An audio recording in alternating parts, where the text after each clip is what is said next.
This is Keith One-Time Thurman, and you're watching Behind the Gloves.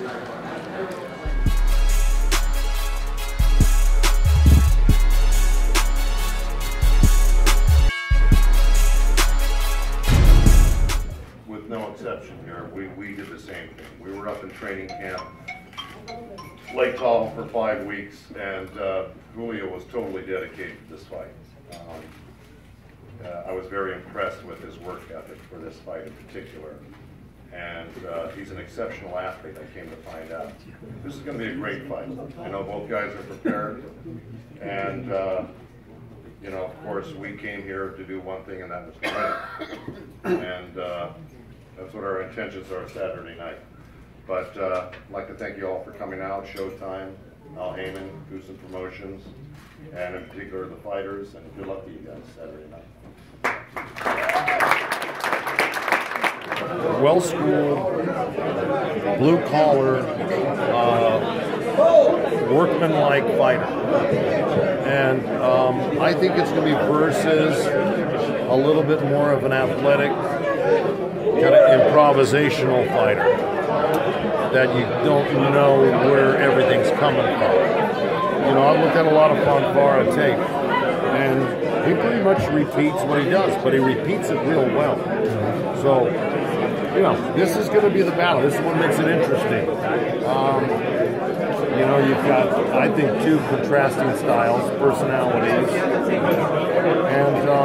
they can both punch. And that makes it even more interesting. You know? I can't imagine. It's hard to imagine Chavez getting hurt, though. That's the thing. By anybody. Well, listen, anybody can get hurt by anybody. You know that. I know that. Hey, Joe, what was your biggest challenge before you started camp? Did you have like a list of things you knew you needed to try to accomplish, or was it? No, you know, I'm going to tell you, John. You know, I'm a little bit of a hired gun here. You know, there have been people that have been part of this camp for a number of years.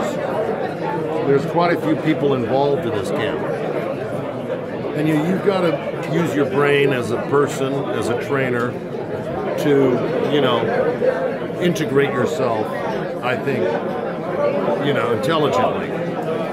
So I wasn't putting some list out there, this has to be done, this has to be that. I had to, you know, like a fighter feels out another guy for a round or two, I had to feel out the camp a little bit. And once I got my sea legs and my bearings, everything went very smoothly. Now Julio is not your atypical fighter. Personality-wise, training-wise, in a lot of different ways. And again, you've got to wear a lot of different hats as a trainer, and you've got to be able to, you know, roll with the punches, so to speak. So it was a process where I wasn't trying to go in there like Vince Lombardi and impose my will on everybody. You know, this kid's got 51 fights. He's no rookie. He comes from a great bloodline. So, you know, I know what I know, and he knows what he knows, and we joined forces, and it was more of an association than it was some dictatorial effort by my part.